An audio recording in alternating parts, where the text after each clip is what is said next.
Now, let me just explain that initially when we started learning a discourse.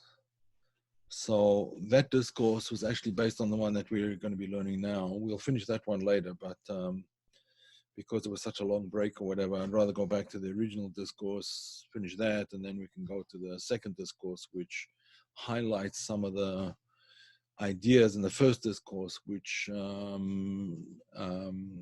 got a deeper explanation in the second discourse. So let us begin. I'm going to share my screen and you'll see the discourse is over here. It's called Basi LeGani 5710, chapter 1. There's 5 chapters. Basi LeGani is the literal meaning. It's in sort of Ashkenazi pronunciation rather than the modern Israeli pronunciation. The modern Israeli pronunciation would be Bati LeGani. This is Basi LeGani, sort of the Ashkenazi German Jewish pronunciation. And the reason for that is simply that the people who were translating it, that's their custom. In any event, okay, so this discourse, this Hasidic discourse, was written, as you can see here, in honor of the Yortzeit of the author's grandmother. A Yortzeit means the day of the passing, the anniversary of a person's passing. He was very, very close to his grandmother. He was very loved his grandmother very much, and he was very close to her. And then when she passed away, so obviously, let's see, someone waiting. Okay, admit. I'm going to get rid of this feature. Okay, so he wrote this discourse for the passing of his grandmother, who passed away on this day, and that would be the same day that he passed away. In other words, the same day of the year.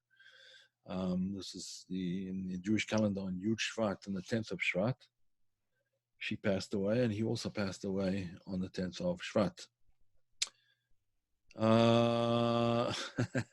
We didn't. Why did we almost not have class tonight, Rabbi? I'll tell you why. Because I got like 2.5 hours sleep last night, and I was pretty tired. But I took a rest before, so I wasn't sure that I was gonna have time to take a rest. But that's the reason. That's the reason we almost did not have class tonight. I did not want to fall asleep in the middle of class. All right. In any event, so he wrote it for his own. He wrote it for his grandmother, but he also wrote it for himself. In other words, this was sort of his, you could say, his last will and testament in a spiritual sense, the last will and testament. And he quotes, the beginning of the discourse quotes this following verse, which is from the Song of Songs. I have come into my garden, my sister, my bride. Bati LeGani, achoti kala. Basi LeGani, achoti kala. There's different ways of pronouncing it in Hebrew, but the translation, I've come into my garden, my sister, my bride. Now we have to understand what my garden is, who my sister is, who my bride is, and so on and so on and so forth. This is from the Song of Songs, chapter 5, verse 1. Now, just very briefly, the Song of Songs, I think I mentioned this once in one of the classes, but some people explain that the Song of Songs, I'm just looking to see if anyone wants to come in still. Okay, the Song of Songs, some commentaries explain, the Zohar, for example, explains that it's the song that all other songs sing. That's why it's called the Song of Songs. The songs themselves sing a song. In other words, that's the meta song, so to speak. Now, all the wisdom of King Solomon is found in this poem called the Song of Songs, Shir HaShirim. It's a beautiful, beautiful work. I've been working on for many years, very intermittently, I must admit. On a commentary of the Zohar on Song of Songs. finished about 2 chapters or so, I think, but there are 7 chapters, and it's a lot of work. So I don't have much time to take off to be able to do it. But anyway, one of these days maybe we'll have such a commentary. In any event, very interesting, very mystical Song of Songs. If you read it just on the surface of it, it's not mystical at all. It's just strange. Hard to understand the connection of things and the connection between the verses and what he's talking about. But the sages tell us that King Solomon composed this song at the conclusion of the building of the temple. This was the first temple which King Solomon built. All the groundwork was laid by his father, King David, and King Solomon was the one that actually built it. At the conclusion of the building, he composed this song. And this song tells about the temple, but it also tells much more of this. As with many, many verses, it's possible to read it on several levels. In fact, I would say every verse is possible to read on several levels, and we'll get into that shortly. So, there's a Song of Songs. The Midrash explains. The Midrash on Song of Songs. Midrash is rabbinic literature that discusses verses in Scripture. So, Song of Songs, the Midrash explains, is not to be taken at face value. It is a metaphor describing the ongoing relationship between God and his bride, and that admit. Okay, there we go, and that is the time of the building of the building of with the completion of the building of the temple. That was the time that God and the Jewish people, and in fact anyone who wanted to join into this how do you call it, unification or unity, that was enabled by the building of the temple. I'm going to explain that in the first chapter of this discourse, why that is so. So, the above verse, for example, refers to the time of the construction of the sanctuary. The sanctuary was a tabernacle in the desert, but it also refers, I don't know why they say the sanctuary over here, because the sanctuary refers to the tabernacle more, but it was the temple. When the Shekhinah, the divine presence, came into his garden, when God, so to speak, God's divine presence entered the garden. For it was then that the divine presence, distant for a time, was again revealed in this world. And we're going to discuss this shortly. The Hebrew word that means to my garden is now discussed. I don't know, I'm going to leave out these square brackets over here because I don't add anything. I'll explain it better than square brackets here, but I hope anyway. Okay, so Midrash Rabbah, again, that's rabbinical literature on the above verse. I have come to my garden, my sister, my bride. Observes that the word used here is not I came to my garden, legan, which would simply mean I came to the garden, but legani, I came to my garden. Now, this implies lignuni, which means not only a garden, but a bridal chamber. Now, interestingly enough, historically, very often actually, weddings were sort of conducted in usually in some wealthy person's garden, in his estate. And on the estate, there was always a sort of a chamber which was set aside for the owner of the estate, whatever. We would sit in the summer out in this like sort of, I don't know what you call it. In Hebrew, it's called a sukkah tabernacle, but it's sort of a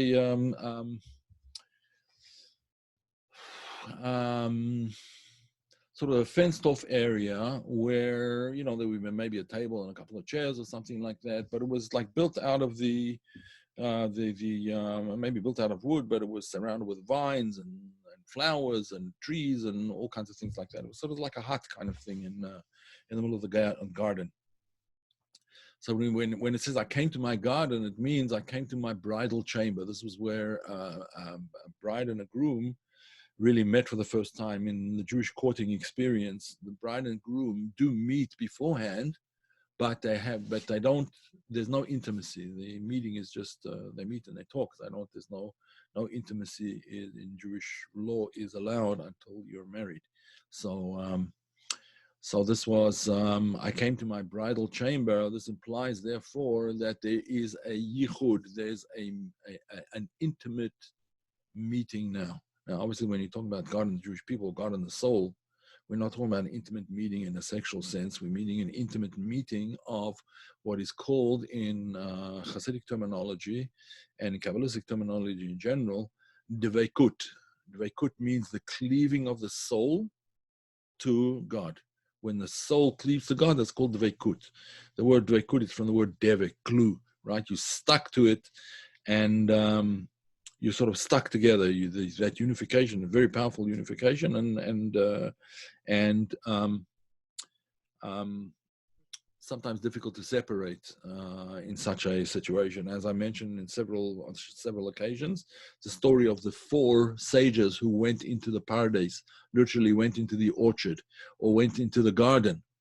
In other words, they rose up to the level of the Garden of Eden. Their souls rose up to the level of the Garden of Eden. 4 of these sages. One of them decided he wasn't coming back. He saw the divine presence. He cleaved to the divine presence, and that was it. He's not coming back. He died. One of them went crazy because he could not reconcile life in the world with the life of the spirit. He couldn't reconcile the two properly. One of them became a heretic, and only Rabbi Akiva went up in peace and came back in peace, because Rabbi Akiva understood that life in the world is what it's all about. That's what we have to make life in this, as we'll see shortly. We have to make life in this world something beyond this world, not the mundane world. Life in this world can be a life of holiness. It can be a life of the spirit in the world, in the body. It's very easy for the soul, the spirit, to live a spiritual life in the upper world. It's much more difficult, and the challenge is to live a spiritual life in the lower world. And that's what this is actually all about, as we will see. Okay. So I have come to my bridal chamber. In other words, the situation where God and the soul can become intimate. For as the commentaries on the Midrash explain, this possessive form, my garden, implies a private place, such as a chamber in which the spiritual union of groom and bride is consummated. This is incorrect. That should be the physical union. Implies a private place, such as the chamber in which the physical union of groom and bride is consummated, because that's the first time that they can actually be intimate. Now, at the wedding, they're not actually intimate, but in any event, that's what the idea is. So the divine presence is thus saying, I've come into my bridal chamber, into the place in which my essence was originally revealed. I've come into the place where my essence was originally revealed. Now, what does that mean? That means that at the beginning of creation, godliness was revealed in the lowest of the worlds, in the physical world. Godliness was revealed in the physical world. Obviously, the physical world is not the same physical world, the crass, coarse physical world in which we live now, but it was a physical world which was attuned to spirituality. It was a world which was completely able to participate in and recognize the godliness of the creation. That the creation itself is godly. And so originally, the Shekhinah, the divine presence, was revealed down below in this world. But we'll see shortly what happened. Something happened that drove the divine presence away from the world. In other words, drove it away in a revealed way. We'll see that shortly. Okay, so the Midrash continues. In the beginning, the essence of the Shekhinah, the essence of the divine presence, the word Shekhinah means the divine presence, was apparent in this lowly world. However, in the wake of the cosmic sin of the tree of knowledge of good and evil, the Shekhinah, the divine presence, departed from the earth and rose into the heavens. What does that mean? It means that the divine presence is everywhere all the time. The question is whether it's revealed or not. So although the divine presence was initially revealed in the creation, in other words, you would be able to look at the creation, you would be able to see godliness, and that's the way it'll be again in the future. You will see a physical creation is actually godliness, and that's the way it was in the beginning. But because of the sin of the tree of knowledge of good and evil, so that revelation was pushed up to one higher level, so that it's no longer revealed. It was pushed up into a higher level. It was pushed up into called the seventh Rakia, the seventh heaven. Now, the heavens go 1, 2, 3, 4, 5, 6, 7. The seventh heaven is the lowest one. And so it rose into the heavens. And then there's 7 generations, as we're about to explain, that push the Shekhinah further and further and further and further away from the actual physical earth. In other words, the divine presence became concealed in 7 steps. There were 7 levels of concealment. To the extent that a person can look around today and say, there's no such thing, right? There's no such thing as divine presence, no such thing as God. We can just completely discount that whole idea. When does that happen? When the divine presence is so concealed that you don't even know that it's there at all. No idea. Okay, so let's continue. So the Shekhinah departed from the earth and rose into the heavens. Later, on account of the sin of Cain, the story of Cain and Abel, when Cain killed Abel, the first murder in the Torah, right? This was the first cosmic sin, the first act of disobedience. That was an act of let's call it rebellion against the will of God. Then came murder, and then came several other generations. The generation of Enosh, the son of, as you can see over here, this is in his generation, that was the time when idolatry began to take root, right? That was the time for idolatry. That's when it started to become prevalent and soon flooded the entire world like a coronavirus, so to speak. So on. There were 7 generations, Adam, Cain, Enosh, and various others. So the Shekhinah withdrew even further from this world, in other words, became more concealed, rising from the nearest heaven to the second, to the third, and so on and so forth. Okay. Later yet, the sins of the generation of the deluge, of the flood, caused it to recede from the third heaven to the fourth, and so on and so forth. This progressive recession of the revealed divine presence is alluded to in the wording of the verse that relates to Adam and Eve, Adam and Chava. So it says that they heard the sound of God walking about in the garden. Now, what does that mean? They heard the sound of God walking about in the garden. God doesn't walk about. It's not like he's not a human being. But the Midrash explains what this means. Rabbi Abba notes, the verse does not use the expected form of the verb, mahalech, he was walking around, but rather mithalech. The word mithalech suggests that they heard the divine presence springing back in successive stages of withdrawal. This English translation does not quite capture it. When we say that the divine presence springing back, it's really receding, although it does use that kapitz v'azil, that's what it says in the Zohar. It was like springing from level to level, but what it means essentially is that the divine presence was withdrawing itself. That's what it means when we say the word not mehalech but mithalech. The divine presence was withdrawing itself, quantum leap after quantum leap after quantum leap, until it was beyond concealed. So the Midrash proceeds to explain that after the 7 sins after the sins of 7 generations that caused the divine presence to withdraw 7 spiritual levels from its initial manifestation in this world, 7 tzaddikim, 7 righteous people arose whose divine service drew the divine presence down once more into this world below at the end of the process. So the first one to start drawing down the divine presence into this world was actually Abraham. And that's what he explains. Through the merit of Abraham, the Shekhinah was brought down from the 7th heaven to the 6th. Through the merit of Yitzhak, of Isaac, the Shekhinah was brought down from the 6th heaven to the 5th, and so on, until Moshe, the seventh of these tzaddikim. Moses was the seventh, and the Midrash says all the sevenths are particularly cherished, drew the revelation of the Shekhinah down once again into this world below. So Moses drew down the revelation into the world below, but that revelation was only really a temporary revelation. It was in the tabernacle. The tabernacle was not a permanent structure. It was a structure that was taken apart whenever they had to go on a journey. They went to 49 journeys in the desert until they came to the land of Israel, which was the 50th. And each journey, they camped for quite a long time on most of the journeys anyway.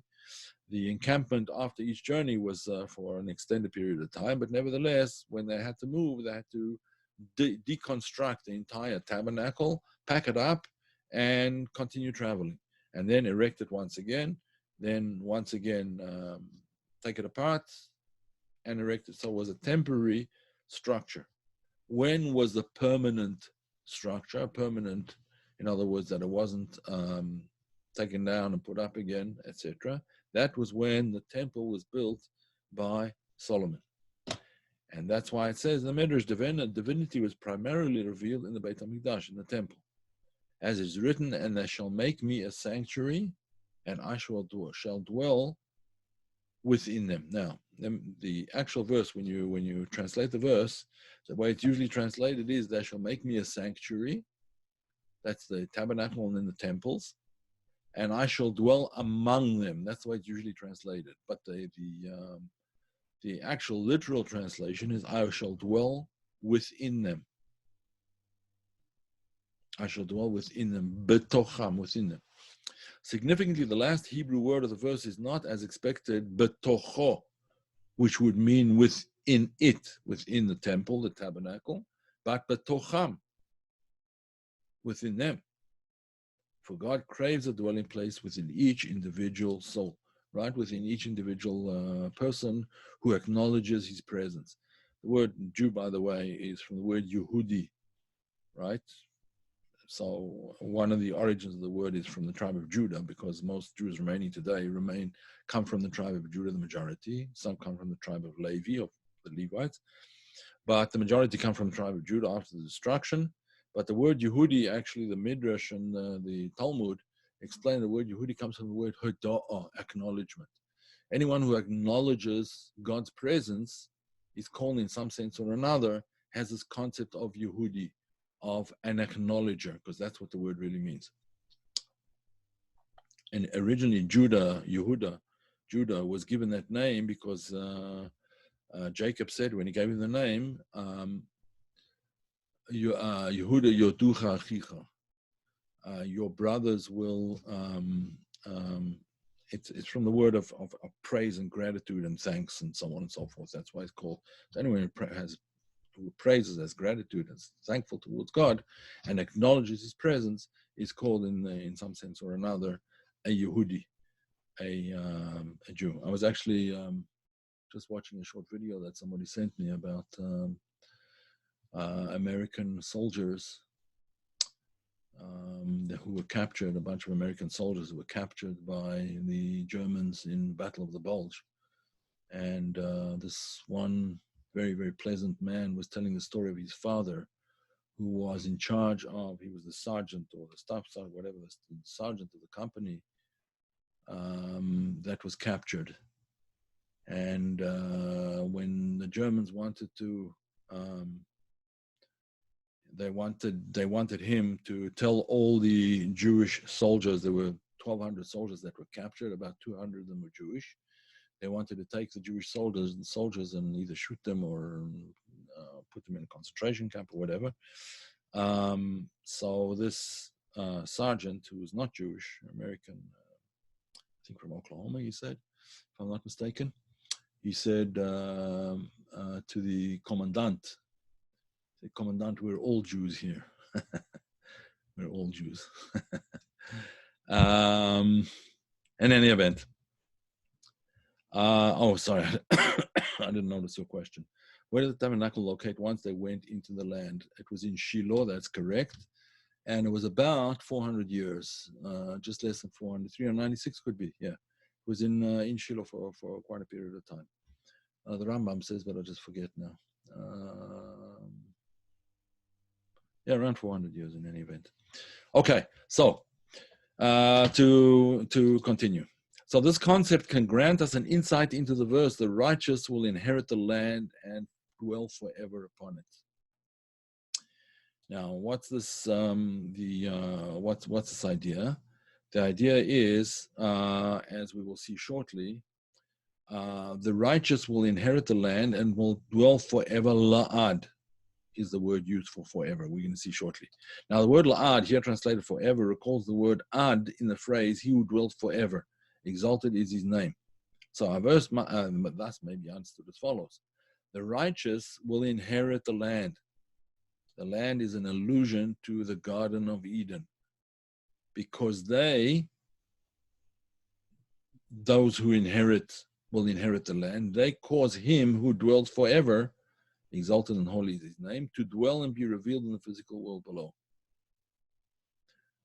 In other words, they'll inherit the land, they will inherit the Garden of Eden because of the work that they did while they were in this world. Now, again, just to go back right to the beginning, we said that this discourse was written in honor of his grandmother, whose Yortzeit, who's the day commemorating her passing, it was written for that day. So basically what he was saying is this: my grandmother inherited the Garden of Eden. In other words, her soul is in the Garden of Eden now because of what she did below in this physical world. She inherited the Garden of Eden, and I suppose by extrapolation, by extension, we could say the same thing about the Rebbe who wrote this mimer, because that was the day of his passing too. He passed away shortly after he completed this discourse. It was the last discourse that he wrote. Okay. Let's continue a little bit. So, with this in mind, namely the revelation of the divine presence in the sanctuary, more particularly the revelation of the divine dimension within himself, within each and every person, which each individual secures through the construction of his own personal sanctuary. How do you build how do you inherit the world to come? How do you inherit the Garden of Eden? By building a temple here in this world. If you were a temple inside of yourself, in other words, if you inside of yourself were a temple in this world, then you pass into the world where the divine presence is revealed, i.e. the Garden of Eden. So, given this, we can better understand, here we go. All right, one more person just came in. I've come into my garden. So, we can better understand the interpretation of the verse, I have come into my garden, as I have come into my bridal chamber. In other words, not only did I come into the Garden of Eden, but I came into the bridal chamber.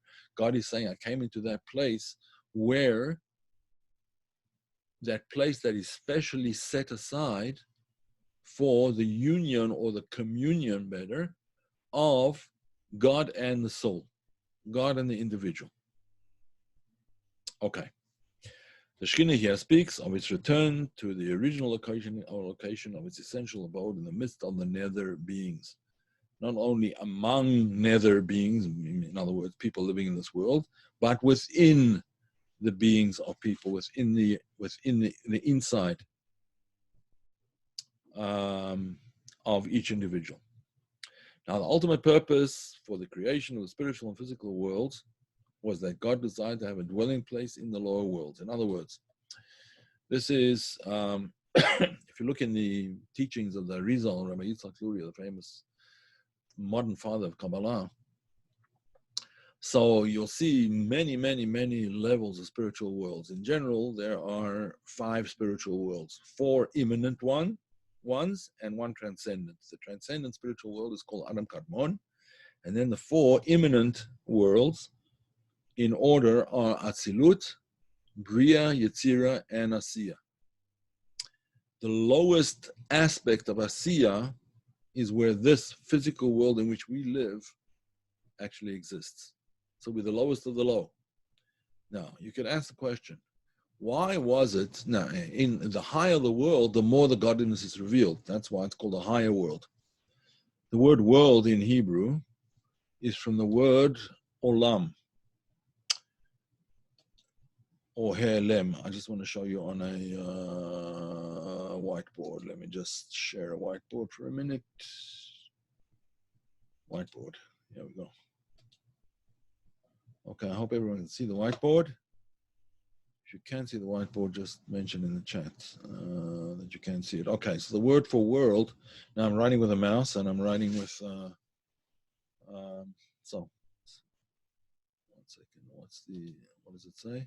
Yes, you can see it, okay. So the word for world in Hebrew, you would spell like this, olam, right? World, olam, from the word he'elem.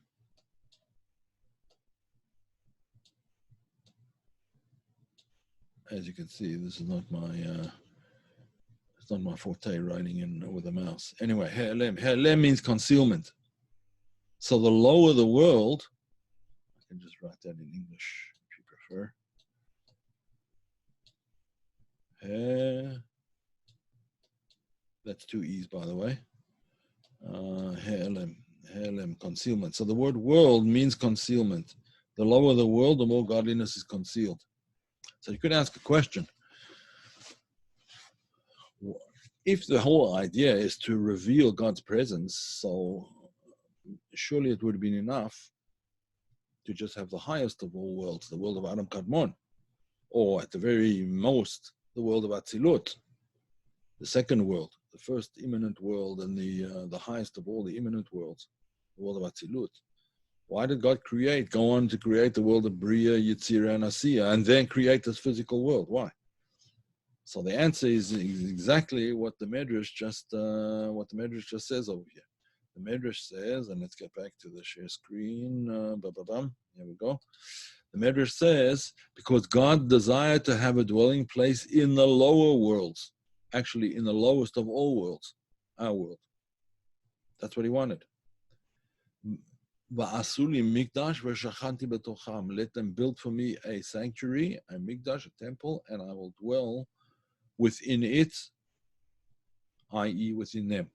He desired that divinity be revealed, even on the material plane below, by means of man's divine service of subordinating and transforming his physical nature. Now, you may wonder how this is possible. How do we subordinate and transform our physical nature? In fact, I taught a class just this week on Tuesday night, not in this forum, but in a different forum, which discusses a very interesting letter which was written by the father of the author of this particular discourse. And he explains to this author, to his son, to this Rebbe. So the Rebbe Rashab explains to the Rebbe Rayatz, if you want to know the names. The Rebbe Rashab is explaining how it is that a person's soul powers can become godly. He explains this as it's a very important meditation, and in fact that is really the whole purpose of revealing all these aspects of the Torah is not just to become like a mechanical engineer in spiritual matters, but to become a holy person. And he explains how the powers of the soul can become godly. Okay, so let's continue. God desired, that the divine soul descend from its spiritual heights and become clothed in a body with an animal soul, which would conceal and obscure the soul's divine light. And despite all this, through the study of Torah and the observance of the commandments and certain practices and so on and so forth, the divine soul would refine and purify the body and the animal soul, as well as its portion in the world, i.e. its environment. Now, when we talk about the body and the animal soul, in other words, if you would take the physical body and you would remove the spiritual aspects of the physical body, so that a human being would be no different really than an animal, what you would be left with is simply an animal soul. In other words, that which animates, that which enlivens your physical body. Lowest level of soul, the lowest level of consciousness, it's just purely physical consciousness. That's all it is. That's the animal soul. The animal soul goes according to its nature. You never see, or at least I've never seen, a cow sitting down and contemplating the heavens and sitting like this and thinking, how did I get here? Like, what on earth is this all about? Right? But human beings do think that. And why do we think about these matters and in this manner? Because we have a godly soul. We have not just an animal soul, but a soul which can become godly. So that's the divine soul. As it says that, let me just explain this a little bit more. There are two ways in which man is created. All of creation is created through the 10 utterances. As you know, the first utterance is there shall be light. And then afterwards, the other 10 utterances, and eventually we get down to the utterance which created the plants, then the utterance which created animals, then the utterance which created man. Nase Adam b'tzalmenu kidmusenu. Let's make a man in our likeness and image. And then afterwards it says, Vayipach ba'apav nishmas chaim. And then God breathed into man the breath of life, or the living breath. So it's explained that there's really two ways in which man is created. He's created through the utterance, and he's also created through the breath of God being breathed into him. So just like everything else is an animal, like all the animals, in terms of the utterance. Although there is a little bit of a difference, but I don't want to go into that now. But he was created through an utterance. The physical body was created through one of the 10 utterances, the 10th of the 10 utterances. But the spiritual soul was breathed into him. And the Zohar says about this that when someone breathes, when the term vayipach, that he blew into his nostrils the breath of life, the word vayipach means always it's used in the context of blowing like deep from within you, not just like that, sort of like you're blowing a feather away, but blowing from deep within you, like a power breath, so to speak, right? So, therefore you have the godly soul. That's the godly soul is the power breath of God, so to speak, the breath of God, and therefore the word breath, ruach, is another word for spirit. So God breathes within man the spirit, the divine soul, and also the body, which comes about the same way that everything else came, or more or less the same way that everything else came into being. Okay, let's continue. This then is the meaning of the above quoted verse, and they shall make me a sanctuary, and I shall dwell within them, within each individual person, right? Within each individual Jew, it says over here, but b'toch kol echad ve'echad miYisrael. Okay, so the individual brings about this revelation of the divine presence within his personal sanctuary through his divine service of sifting and refining materiality by subordinating and transforming his physical nature.